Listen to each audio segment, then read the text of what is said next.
बड़ी खबर आपको बता दें, भारत के उपराष्ट्रपति होंगे सीपी राधाकृष्णन। भारी जीत यहां एनडीए की। हालांकि विपक्ष ने एकजुटता दिखाने की कोशिश की, अपना उम्मीदवार भी मैदान में उतारा, लेकिन नंबर गेम में एनडीए लगातार आगे ही समझ आ रही थी। और ऐसे में एनडीए उम्मीदवार अब अगले उपराष्ट्रपति होंगे सीपी राधाकृष्णन। अब अगले उपराष्ट्रपति होने वाले हैं। इसी के साथ साथ आपको यह भी जानकारी दें कि फिलहाल जो जीत का आंकड़ा बताया जा रहा है वो 452, यानी सीपी राधाकृष्णन के खाते में गए 452 वोट और बी सुदर्शन रेड्डी के खाते में गए 300 वोट। और ऐसे देखते हुए सीपी राधाकृष्णन को जो बहुमत है उससे ज्यादा यहां पर वोट मिला और उसके बाद अब उपराष्ट्रपति के पद पर आसीन होंगे एनडीए के उम्मीदवार। तो उपराष्ट्रपति चुनाव जो कि प्रक्रिया 10 बजे से सुबह शुरू हुई, शाम 5 बजे तक ये प्रक्रिया चली। शाम 6 बजे से ही मतगणना शुरू हुई थी और अब इसका रिजल्ट, इसके नतीजे, इसका परिणाम आ चुका है। एनडीए उम्मीदवार राधाकृष्णन होंगे उपराष्ट्रपति। धनखड़ ने, आपको याद होगा, अपनी खराब तबियत का हवाला देकर इस्तीफा दिया था। उसके बाद से ही इंतजार था कि अब इस कुर्सी पर कौन आसीन होगा और अब वो नाम सामने आ चुका है। सीपी राधाकृष्णन अब वो इंसान, वो शख्स होंगे जो इस कुर्सी पर यानी उपराष्ट्रपति पद पर आसीन होंगे। हालांकि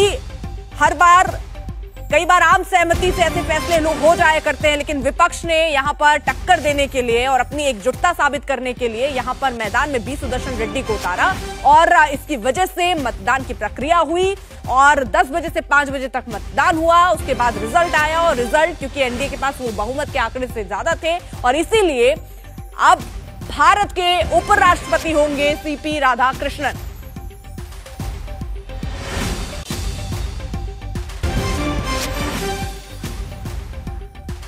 हिमांशु मिश्रा हमारे सहयोगी इस वक्त जुड़ चुके हैं। हिमांशु, ये बहुत हद तक तय ही था कि एनडीए के उम्मीदवार ही उपराष्ट्रपति होंगे, लेकिन फिर भी विपक्ष ने एकजुटता दिखाने के लिए, एक संदेश देने के लिए ये कैंडिडेट उतारा और उसके बाद अब जो वोट है वो भी सामने आ चुके हैं। 452 मिले यहां पर सीपी राधाकृष्णन को और 300 वोट मिले सुदर्शन रेड्डी को। देखिए, बिल्कुल इसमें कोई दो राय नहीं है कि एनडीए के पास जो है वो जिन सांसदों की संख्या थी पूरी एनडीए की वो 427 थी और उसमें अगर वाईएसआर कांग्रेस के 11 सांसदों को जोड़ दिया जाए तो वो संख्या बनती थी 438 की, लेकिन उसके अलावा उनको 14 वोट और मिले हैं। इसका मतलब साफ है कि क्रॉस वोट हुआ और अपोजिशन के कुछ वोट्स जो है वो और जो है एनडीए के कैंडिडेट को मिले और 452 का आंकड़ा जो है एनडीए के कैंडिडेट के पक्ष में गया। और दूसरी तरफ जो है बीआरएस ने पहले ही कह दिया था कि वो माफ कीजिएगा, वाईएसआर सीपी ने पहले ही कह दिया था कि वो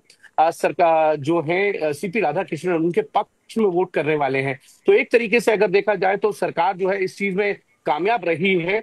जो सेंधमारी की कोशिश सरकार की तरफ से थी, जो उनको लगता था कि अंतरात्मा की आवाज पर जो है वो वोट मिलेगा, तो अंतरात्मा की आवाज पर जो है वो वोट उनको मिला है और वो 14 वोट ज्यादा है। सुदर्शन रेड्डी ने कहा अपनी अंतरात्मा की आवाज सुनकर आप वोट कीजिए और उनकी अंतरात्मा की आवाज सुनने के बाद क्रॉस वोटिंग हो गई यहाँ पर। देखिए, बिल्कुल क्रॉस वोटिंग हो गई और 767 वोट जो है टोटल पड़े, जिनमें से 15 वोट जो है इनवैलिड हुए, 752 वोट जो है वो वैलिड पाए गए और उनमें से 452 वोट जो है वो सीपी राधाकृष्णन के पक्ष में पड़े और सुदर्शन रेड्डी के पक्ष में 300 वोट पड़े। यानी कि अगर देखा जाए तो जो 15 वोट इनवैलिड हुए वो भी कहीं ना कहीं ज्यादातर अपोजिशन पार्टी के थे, जिस तरीके के हमको खबर मिल पा रही है। और दूसरी तरफ 14 वोट जो है ज्यादा मिलना ये जरूर बताता है कि एनडीए ने जो है जिस तरीके की तैयारी की थी, जिस तरीके की रणनीति बनाई थी, फील्डिंग की थी अपोजिशन के वोट बैंक में सेंध लगाने के लिए, उसमें शायद एनडीए जो है वो कामयाब रहा है। और उसकी वोटों की संख्या जो है वो 14 देखा इंडिया और एनडीए दोनों ही तरफ से एक मॉक पोल आयोजित किया गया जिसमें बताया गया कि कैसे वोट करना है जो इनवैलिड ना हो, बावजूद इसके इनवैलिड। देखिए, ये स्वाभाविक है। हमेशा हमने देखा है कि चाहे राष्ट्रपति का चुनाव हो या उपराष्ट्रपति का चुनाव हो, उसमें इनवैलिड वोट ज्यादा होते हैं, कई बार देखने को मिलता है। पिछली बार भी जो है इनवैलिड वोटों की जो संख्या है वो लगभग 20 के करीब थी, इस बार 15 इनवैलिड वोट पाए गए हैं।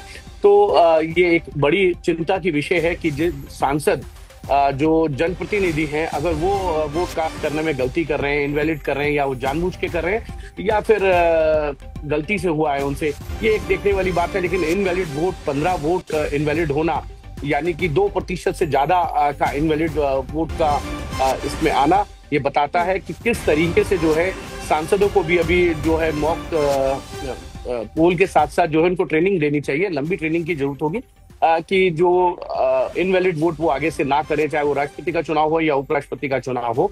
और लेकिन इसमें पूरी तरीके से रणनीतिक कार जो है एनडीए के वो सफल रहे, अपने जो उनका वोट था उसके साथ साथ उन्होंने वाईएसआर-सीपी का वोट लिया, और 14 वोट एक्स्ट्रा लेना ये एक बड़ी उपलब्धि के तौर पे देखा जा सकता है, क्योंकि अपोजिशन के वोट बैंक यानी विपक्ष का जो वोट बैंक था उसमें सेंध लगाना, ज्यादातर इंडिपेंडेंट्स सांसद जो हैं उनके वोट उनको मिले हैं। उसके साथ साथ अब देखना ये होगा, अब तो कुछ देर में ये साफ हो जाएगी पिक्चर किस पार्टी के लोगों ने जो है ये क्रॉस वोट किया है।